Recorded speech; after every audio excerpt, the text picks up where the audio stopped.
காலை வணக்கம் அன்பான பெண்களே. இன்றைய என் பகுதி தலைப்பு எக்ஸ்ரே பரிசோதனை மற்றும் ஆல்ட்ராசோனோகிராபி பரிசோதனை அடிப்படையில் எப்படி வேறுபடுகின்றன. முந்தைய பகுதியிலே நான் கூறியபடி ஆல்ட்ராசோனோகிராபி பரிசோதனை தலைவிலிருந்து எதிரொலிக்கும் ஒலிகளை பயன்படுத்துகிறது. துறைசார் அல்லது நேரியல் அடிப்படையில் எளிதாக ஒலி தலைவிலிருந்து வெளியேறி எதிரொலித்து திரும்பி மீண்டும் அடுத்தது தொடர்பாக திரையில் தோன்றுகிறது. ஒரு குறிப்பிட்ட நேரத்தில் அந்த எதிரொலித்த கூறுகளின் படம் சொல்லலாம். இது இன்னும் புரிந்து கொள்வது ஒப்பீட்டளவில் எளிதானது. ஆனால் காம அயனமயமாக்கும் கதிர்வீச்சை பயன்படுத்தி கதிரியக்க ஆய்வு, அதன் விளக்கம் கொஞ்சம் கடினமாக உள்ளது. என்ன முதன்மையாக பெரும்பாலானவர்களுக்கு இது ஏதோ ஒரு ஆபத்து, ஏதோ ஒரு அபாயம் மற்றும் மொத்தத்தில் தொடர்புடையதாக தோன்றுகிறது. அதனால நான் இதை செய்தேன் சொல்லலாம். காட்சி விளக்கம், கதிர்கள் எப்படி துல்லியமாக வருகின்றன. நாம் கற்பனை செய்தால் மேலே ஒரு எக்ஸ்ரே விளக்கு உள்ளது மற்றும் கீழே ஒரு காகிதம் உள்ளது. இது புகைப்படவியல் அல்லது இன்றைக்கு டிஜிட்டல் முறையில் ஏதோ ஒரு சென்சார் அது அந்த கதிர்களை பெறுகிறது. அதனால் நான் உங்களுக்கு காட்டுகிறேன் ஆய்வு எவ்வாறு செய்யப்படுகிறது. மேமோகிராபி போன்ற கதிரியக்கவியல். இந்த உப்பு துகள்களை கவனியுங்கள், அவை விழுகின்றன.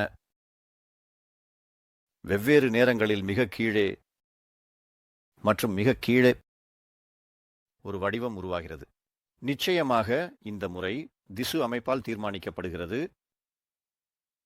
உதாரணமா இங்கே ஒரு எலும்பு முறிஞ்சா அது ரொம்ப ரொம்ப அழகா இருக்கும். நாம் சில அனைத்து அமைப்புகளையும் பார்க்க முடியும். சிக்கல் தொடங்குகிறது. திசு, உதாரணமாக மார்பு மாஸ்டோபதியுடன் இருக்கும்போது சிஸ்டுகள் உள்ளன, நார்த்திசு உள்ளது. இந்த கட்டத்தில் இந்த படம் இல்லை. மிகவும் சுவாரஸ்யமானது. எனவே சில நேரங்களில் நீங்கள் வெளிப்பாடு அளவுகளை மாற்ற வேண்டும். அதாவது கிலோ வோல்டேஜ் மாற்றுவதன் மூலம் உப்பு வகையை நீங்கள் கூறலாம். இவை அனைத்தும் எந்த அளவிற்கு ஊடுருவ வேண்டும். புகைப்படங்களுக்கு எலும்பு என்று அழைக்கப்படும் எலும்பு பயன்படுத்தப்படுகிறது. கூர்மையான கதிர்கள். மார்பு படங்களில் மிருதுவானவை பயன்படுத்தப்படுகின்றன. ரொம்ப ரொம்ப முக்கியமான விஷயம். நான் உப்பை காட்டினேன், இன்னும் ஒரு முறை காட்டுகிறேன். இந்த உப்பு குறைகிறது. வேறுபட்ட நேரத்தில் நமது திசுக்களில் இந்த உப்பு நேரடியாக டிஎன்ஏ வரை சென்று முழுமையாக படத்தை நிரப்பினால் பிரச்சனை இல்லை. பிரச்சனை என்னன்னா, எங்கள் திசு அதை உறிஞ்சினால் ஒரு குறிப்பிட்ட அளவு கதிர்வீச்சு, இது மில்லி சீவர்ட்களில் அளக்கப்படும் கதிர்வீச்சு மற்றும் உறிஞ்சப்பட்ட அளவின் அடிப்படையில் கதிர்வீச்சு. இது நமக்கு மிகவும் தீங்கு விளைவிக்கும் கதிர்வீச்சு. அதாவது ஏதாவது நம்மை கடந்து மறுபுறம் சென்றால் அதை பற்றி கவலைப்பட தேவையில்லை. சரியானாலே கதிர்வீச்சு எங்கள் உடலில் தங்கினால் பிரச்சனைகள் ஏற்படுகின்றன. ஏனெனில் அது டிஎன்ஏவை சேதப்படுத்தி உண்மையில் சில திருத்த முடியாத மாற்றங்களை ஏற்படுத்தக்கூடும். மேலும் கதிரியக்க பரிசோதனை பின்வருமாறு. இந்த உப்புடன் நான் கருதினேன். இருப்பினும் அல்ட்ராசவுண்ட் பரிசோதனைக்கு ஒரு பிரதிபலிப்பு தேவைப்படுகிறது. இதனால் ஒரு வித்தியாசமும் உள்ளது. கதிரியக்க பரிசோதனையை நாங்கள் எவ்வித சூழலிலும் செய்ய முடியும். ஆனால் அல்ட்ராசவுண்ட் பரிசோதனை வெறும் நீர் இருக்கும்போது மட்டுமே செய்ய முடியும். அதாவது இங்கு காட்டப்பட்டுள்ள படத்தில் மாறாக நான் உங்களுக்கு இன்னும் காட்ட விரும்புகிறேன். இந்த காணொளிக்கு ஒரு துணையாக கைகர் மில்லர் மீட்டரை பயன்படுத்தி ஒரு சுவாரஸ்யமான பரிசோதனை, அதாவது அயனமயமான கதிர்வீச்சை அளவிட ஒரு மீட்டர் என்று சொல்லலாம். மற்றும் உங்கள் சூழலில் உள்ள இன்றைய உலகின் கூறுகள் அவை கதிரியக்கமானவை. அதாவது எளிதாக கூறினால் மூலக்கூறுகளை கொண்டவை. இந்த விஷயத்தில் அது அநேகமாக பாதையாக இருக்கும். இது ஆயுளை கொண்டுள்ளது, மிக நீண்டது. அதாவது அது இந்த கூறில எப்போதும் இருக்கும் மற்றும் அது சாத்தியமான சிறிய ஆபத்தை உருவாக்கும். யாராவது இந்த பொருட்களை வைத்திருந்தால் அவர்களை மிக அருகில் சுற்றி வச்சிருந்தார்.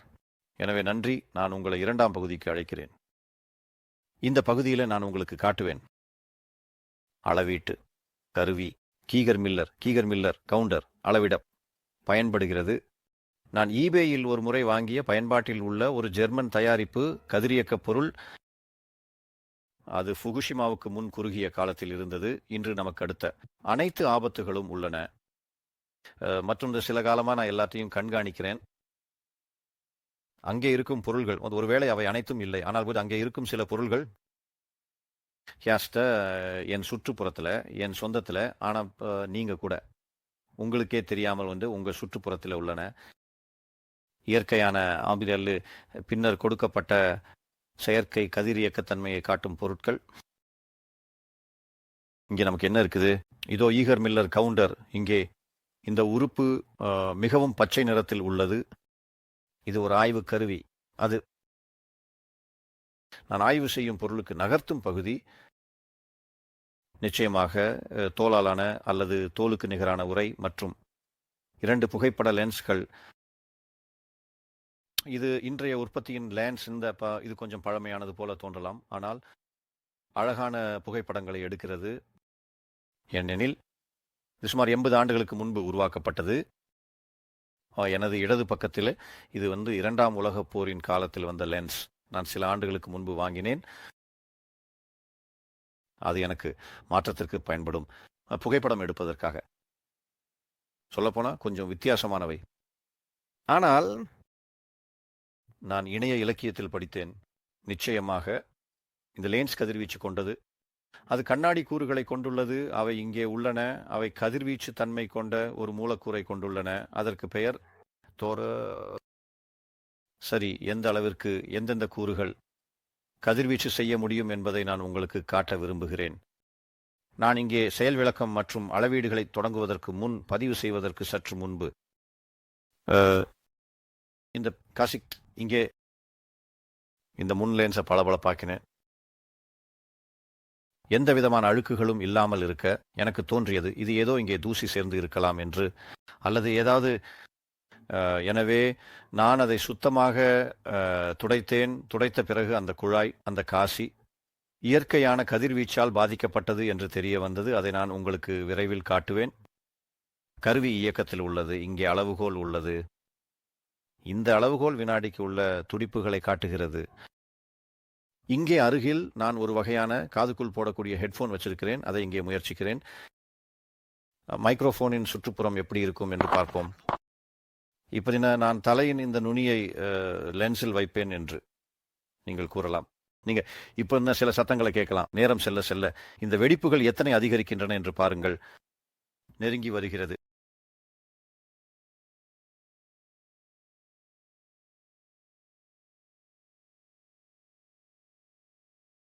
அளவுகோலும் நகரத் தொடங்குகிறது. 10 கிட்டத்தட்ட நாம லென்ஸின் கீழே செல்கிறோம்.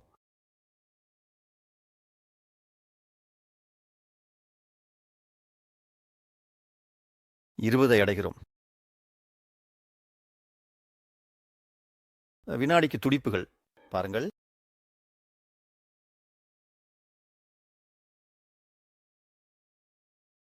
கிட்டத்தட்ட 30.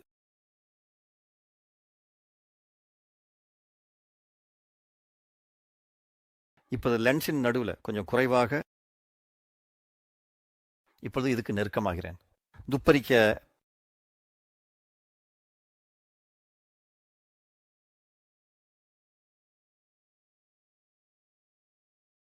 இது 5ஐ கொண்டது.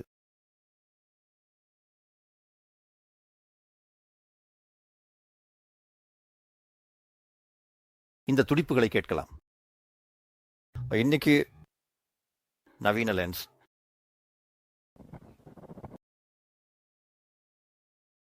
அடிப்படையில் எதுவும் இல்லை. எந்த விதமான கதிர்வீச்சும் இல்லாமல் தோன்றுகிறது. பாருங்கள், நான் இன்னும் இந்த லென்ஸை விளக்குகிறேன். இது ஃபெரக் மட்டும்தான்.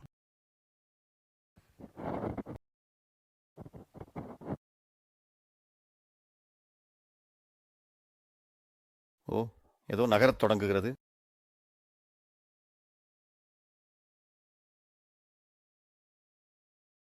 மற்றும் ஒரு முறை ரொம்ப தெளிவாக இருக்கும் லென்ஸுக்கு திரும்புகிறேன்.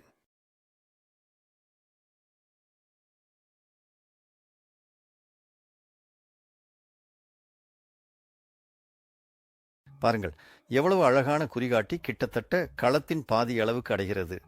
நம்மை சுற்றி இவ்வளவு பேர் இருப்பது ஆச்சரியமாக இருக்கிறது.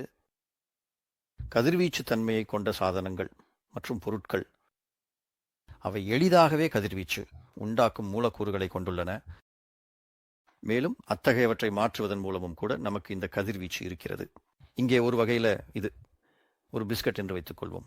நான் அதை இங்கே விஷத்துடன் துடைத்திருந்தால் அது எனக்குள்ளே இருக்கும். நிச்சயமாக அவை மிகவும் குறைந்த அளவில் தான். ஆனால் நீங்கள் அந்த பொருளுடன் இருப்பதை கற்பனை செய்யுங்கள். உதாரணமாக, உங்கள் படுக்கையின் அருகே வைத்து படுத்துக் கொள்வீர்கள். நீங்கள் இதை மாதங்கள், ஆண்டுகள் என பெருக்கினால் 5 ஆண்டுகளில் நீங்கள் ஒரு சாதாரண எக்ஸ்ரே படத்துக்கு சமமான கதிர்வீச்சு அளவை பெறுவீர்கள். எங்கள் பகுதியில் எத்தனை விஷயங்கள் உள்ளன? கதிர்வீச்சுக்கு சோதிக்கப்படலையா? நாம் நம்முடையதை மட்டும் பார்க்காமல் வேறு சில சுவாரஸ்யமான கண்டுபிடிப்புகளையும் கொண்டு வர முயற்சிப்பேன். எங்களுடைய மனம், எங்கள் கண்கள் கேட்கும் திறன், மூக்கு மற்றும் மனம். ஆனால் நாமும் உணர வேண்டும். இன்று செர்னோபில் வெடிப்பின் பின்னர், அந்த பயங்கரமான பேரழிவின் பின்னர், புக்குஷிமாவில் வெடிப்பின் பின்னர் மற்றும் பல்வேறு அணு முயற்சிகளால் நாங்கள் கதிர்வீச்சுக்கு பாதிக்கப்படக்கூடியவர்களாக இருக்கிறோம். நான் இப்போது செயலற்றவனாக இருக்கலாம். ஆனால் நான் எங்கள் பல் மருத்துவ நிலையத்தில் கதிரியக்க பாதுகாப்பு ஆய்வாளராக இருந்தேன். இந்த பாடநெறி எனக்கு பல சிந்தனைகளை தந்தது என்று சொல்ல வேண்டும். உதாரணமாக, விமானங்களில் உள்ள விமான பணியாளர்கள் அல்லது பயணிகள் பூமியின் மேற்பரப்பில் உள்ள நம்மை விட அதிக அளவில் அயனமயமான கதிர்வீச்சுக்கு ஆளாகிறார்கள் என்பது ஒரு சுவாரஸ்யமான விஷயம். மற்றொரு பக்கம், அந்த அயனமயமான கதிர்வீச்சு, உதாரணமாக நாம் ஏதேனும் கட்டிடத்திற்கு, ஏதேனும் அடைக்கலத்திற்கு, உதாரணமாக பூமியின் அடியில் ஆழமாக செல்வோம் என்றால், அதாவது வேறு வார்த்தைகளில், அங்கு யாராவது செல்ல விரும்பினால், பிரதமர் புடின் எனக்கு தெரியவில்லை, மறைவதற்கு அவர் அங்கு இருப்பது நிச்சயமாக கதிர்வீச்சுக்கு ஆளாகுவார். அவர் உறுதியாக நம்பினாலும் அவருக்கு எதுவும் ஆகாது. இந்த நம்பிக்கையான குறிப்புடன் இன்றைய பாடத்தை முடிக்கிறோம். மேலும் எங்கள் யூடியூப் சேனலில் எங்களை பற்றி கருத்து தெரிவிக்கவும். மறுபடியும் சந்திப்போம்.